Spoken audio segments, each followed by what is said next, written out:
Bawat isa ay may kanya-kanyang talento, kakayahan. Isang biyayang tanging ikaw lamang ang makakagamit. Hindi mo kailangang sumunod sa yapak ng iba. Hindi dahil sila'y nagtagumpay o hinahangaan mo lamang. Ang pinakamahalaga, alamin at tuklasin ang sarili mong kakayahan. Nandyan na ang lahat sa loob mo. Kailangan mo lamang hanapin at pakawalan. Ngayon ay balikan natin ang gintong araw ng isang taong isinilang na mahirap, pinagkaitan ng maayos na edukasyon at paulit-ulit na hinarap ang hamon ng tadhana. Sa kabila ng lahat ng iyon, natuklasan niya ang mga talentong hindi mo akalaing taglay niya. Mga bagay na likas sa kanya na maghahatid sa rurok ng tagumpay. Ito ang kwento ni Pablo Vertuso, ang tinaguriang komedyanteng henyo sa gitara. At kung bago ka pa lang sa aking channel, huwag kalimutang mag-subscribe at pindutin na rin ang notification bell para lagi kang updated sa mga kwentong gaya nito. Shout out sa ating kaibigan na si Ranel Organiza Galicia. Let's go! Si Pablo Cabatino sa totoong buhay ay mas kilala bilang Pabling. Siya ay tubong Cebu City. Ipinanganak noong 18 ng Nobyembre taong 1921. Siya ang panganay sa 6 na magkakapatid. Maagang pinasa ni Pabling ang mabigat na responsibilidad ng buhay. Bilang anak ng isang mahirap na pamilya, hindi niya naranasan ang karaniwang saya sa paaralan. Sa halip, tinutulungan niya ang kanyang ama upang maitaguyod ang pamilya. Kahit maliit lamang ang kinikita nito mula sa pagtatrabaho sa planta ng yelo. Sa mata ng marami, tila simpleng bata si Pabling, mahina sa edukasyon, limitado ang pagkakataon, ngunit likas ang kanyang talino sa diskarte at sa pagharap sa hamon ng buhay. Lalo naman siyang sinubok ng tadhana nang pumanaw ang kanyang ama. Bigla at walang pasabi, napasa sa kanya ang lahat ng responsibilidad sa murang edad. Ang kanyang ina ay abala sa pag-aalaga sa maliliit niyang kapatid, kaya naman hindi ito makaalis ng bahay upang siya ay matulungan. Sa edad na siyam, natuklasan ni Pabling ang isang bagay na magpapabago sa kanyang buhay. Isang lumang gitara. Para sa marami, ito ay simpleng laruan lamang, ngunit sa kanya, ito ang simula ng isang pangarap. Wala siyang kaalaman sa pagbasa ng nota at wala rin siyang guro. Madalas siyang pinagtatawanan ng kanyang mga kaibigan dahil nga nung nagsisimula pa lamang siya ay wala pa nga sa tono ang kanyang gitara, pero walang habas ang pagkalabit niya sa mga kwerdas. Ngunit sa puso ni Pabling ay wala siyang pakialam sa mga pangungutya. Sa bawat pindot at pag-ikot ng mga daliri sa gitara, iniisip niya ang kanyang ina na naghihintay sa kanilang tahanan. Umaasang may uwi siyang masarap na pagkain at may kwento silang pagsasaluhan. Sa simpleng paraan, sa bawat nota na nililikha niya, naroon ang kanyang pagmamahal, pananabik at pangarap na mapabuti ang buhay ng kanyang pamilya. Sa pagtipa ng kanyang mga daliri sa lumang gitara, naalala ni Pabling ang kanyang 5 kapatid na naghihintay sa kanyang pagdating. Punong-puno ng emosyon ang bawat sandali ng kanyang pananahimik at sa bawat nota, unti-unti niyang pinapakawalan ang mga talento niya na matagal nang nakatago sa kanyang puso. Noong 1933, sa edad na 12, nagbunga ang walang sawang pagsisikap niya sa pagkalabit ng lumang gitara. Kahit hindi niya alam basahin ang mga nota, nagagawa niyang sundan ang himig ng kanta gamit lamang ang pandinig. Isang kakayahang tila ipinanganak na para sa kanya. Sa edad na ito, unti-unti nang nakilala si Pabling sa kanyang galing. Dahil sa likas niyang talento, ang bawat kwerdas at gawing musika ang kahit pinakamahirap na himig. Isang beses lang siyang pinanood ng mga bihasang gitarista at agad silang humanga. Nagagawa na ni Pabling ang mga komplikadong tono na matagal nilang pinag-aralan at ang lahat ng ito ay bunga ng pagmamahal sa kanyang ina at kapatid na laging nasa kanyang puso. At sa mga panahong ito, naging malinaw na ang musika ang magiging daan niya tungo sa pangarap. Noong 1935, sa edad na 14, nagbukas ang isang kakaibang oportunidad.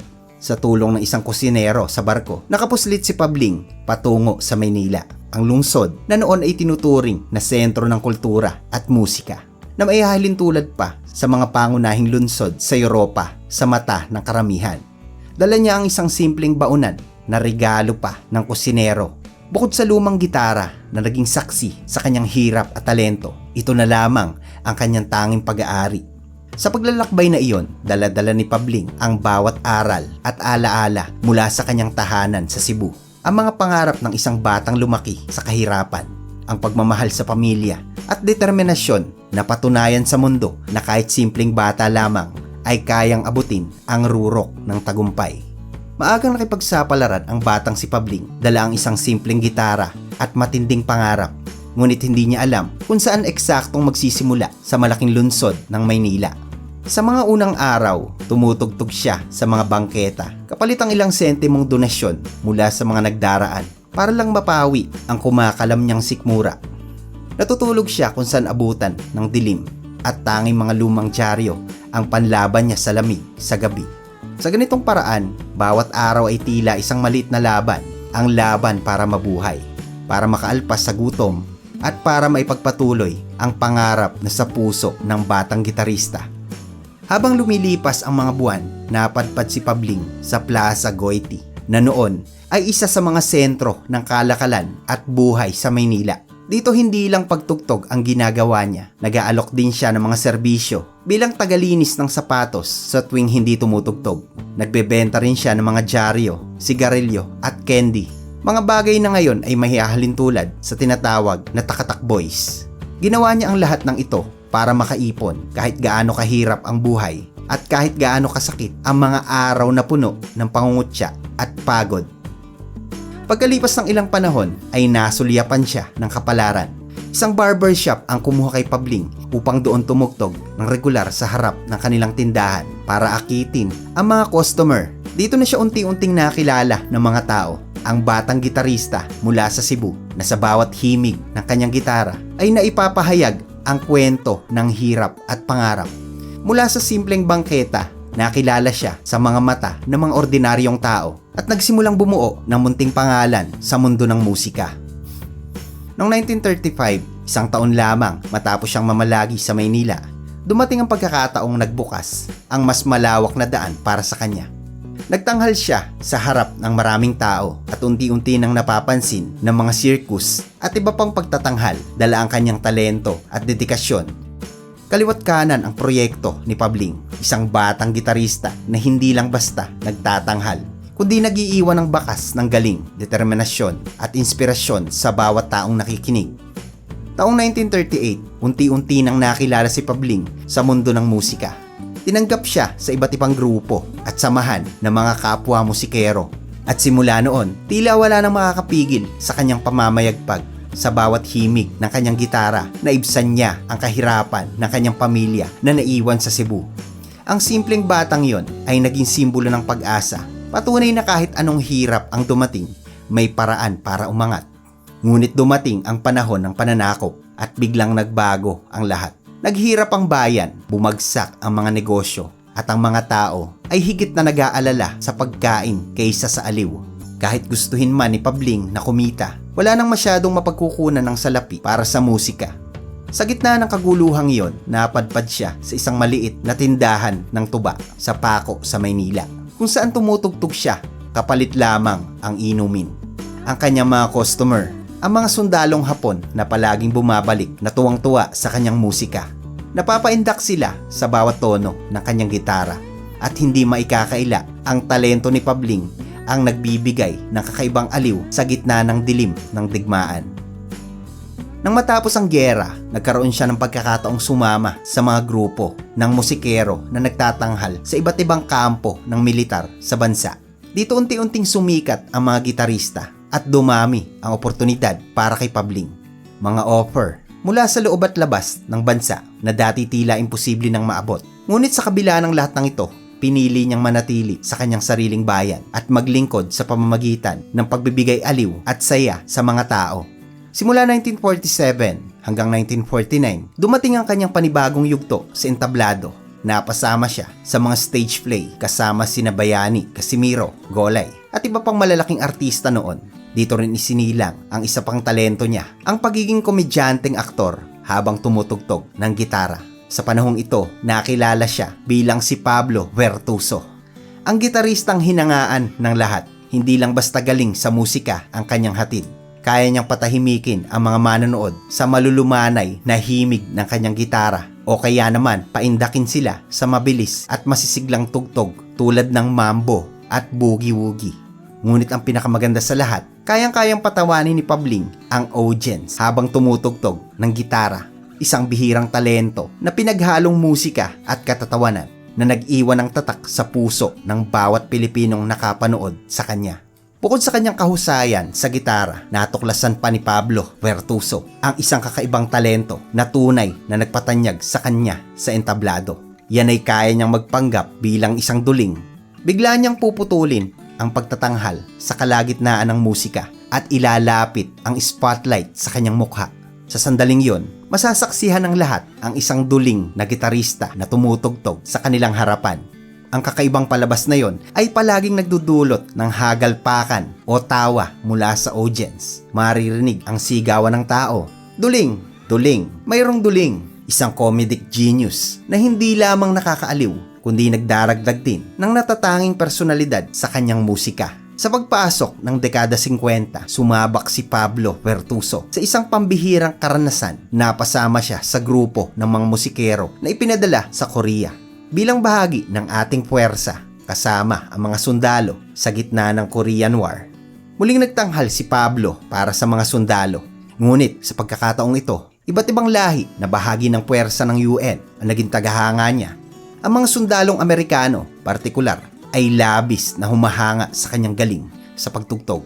Hanggang sa magsabi silang, Diyos ko, ang taong ito ay kayang gawin ang lahat. Ano man ang naisin sa kanyang gitara, kulang na lang ay pagsalitain ito. Pagbalik niya sa Pilipinas ay kasagsaga na ng pamamayagpag ng pelikulang Pilipino. Tuluyan ang pumasok si Pablo Bertuso sa mundo ng pelikula. Nakipagtandem siya kay Dencio Padilla, kapwa niya komedyanteng artista, at hindi naglaon. Ang isa sa pinakanakinabang ng husto sa kanyang talento ay walang iba kundi si FPJ, na noon ay nagsisimula pa lang sa kanyang karera sa industriya. Sa bawat pagtatanghal at pelikula na ipakita ni Pablo na hindi lamang ang kahusayan sa musika, kundi pati na rin ang kakayahang magdala ng aliw at inspirasyon sa maraming Pilipino. Sa puntong ito, malinaw na si Pablo Bertuso ay higit pa sa isang simpleng gitarista. Isa siyang komedyante, musikero at artistang may pusong Pilipino na bawat nota at pagpapatawa ay nag-iiwan ng bakas sa puso ng kanyang audience sa loob man o labas ng bansa.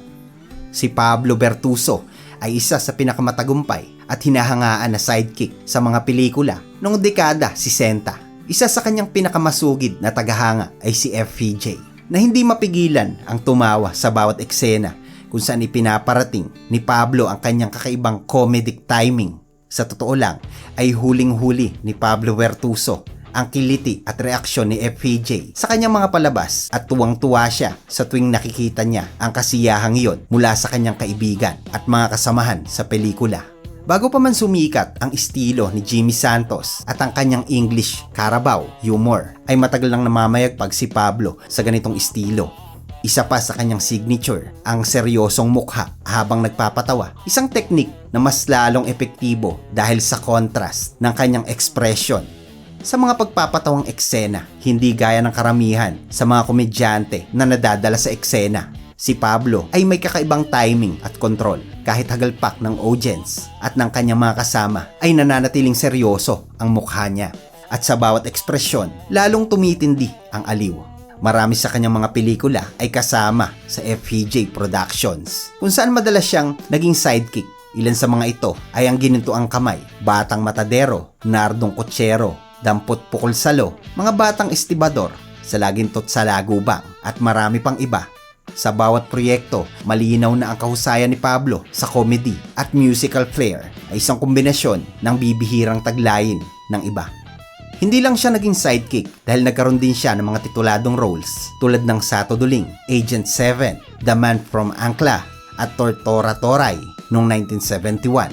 Sa mga pelikulang ito, naipakita niya ang kanyang iconic na pagiging duling, isang karakter na nagpatanyag sa kanya at nagpasaya sa maraming tao. Lahat ng ito ay tumabo sa takilya at nag-iwan ng marka sa kasaysayan ng komedya sa pelikulang Pilipino. Marami ang napatawa, napasaya at na-inspire sa kanyang mga palabas. Ang mga alaalang iniwan ni Pablo Bertuso sa mundo ng pelikula ay hindi lamang nakatali sa tawanan at musika. Ito ay naging bahagi ng puso at alaala ng bawat tagahanga. Sa bawat eksena, bawat nota ng kanyang gitara at pagpapatawa, ipinakita ni Pablo na ang tunay na talento ay hindi nasusukat sa simpleng popularidad, kundi sa kakayahan na magbigay ng ligaya, inspirasyon at alaala na tatagal sa puso ng bawat manonood. Subalit noong November 8, 1972, isang araw na hindi malilimutan ng maraming Pilipino. Dahil sa araw na yon ay pumanaw si Pablo Bertuso sa edad lamang na 50. Ilang araw na lamang sana bago ang kanyang ika-51 na birthday. Ang balitang ito ay nagdulot ng malalim na kalungkutan sa buong industriya ng pelikula at musika. Marami ang nagluksa at tumangis. Isang kayamanang musikal at komedyante na sa bawat himig ng gitara at bawat patawa ay nagbigay aliw at inspirasyon sa publiko ay biglang nawala sa ating bayan. Isa siyang haligi ng komedya at pelikulang Pilipino at ang kanyang pagkawala ay nag-iwan ng malalim na bakante sa puso ng mga tagahanga at kasamahan sa industriya. Ang alaala ni Pablo Bertuso ay hindi naglaho sa kanyang pagtatanghal, pelikula at musika. Nananatili ang kanyang impluwensya sa bawat Pilipino na kanyang napatawa at napaligaya. Ang kanyang mga obra ay patuloy na nagbibigay inspirasyon sa mga bagong henerasyon na musikero, komedyante at artista. Isang paalala na kahit isang tao sa pamamagitan ng talento, dedikasyon at pagmamahal sa kanyang sining ay kayang mag-iwan ng pangmatagalang marka. Ang kanyang mga labi ay inilibing sa Loyola Memorial Park sa Marikina City. Ang kanyang alaala ay nananatiling buhay sa puso ng bawat Pilipino. Hanggang dito na lamang po mga tropa. Salamat po sa inyong pakikinig. God bless sa ating lahat. No hates, respeto, tugtugan lang.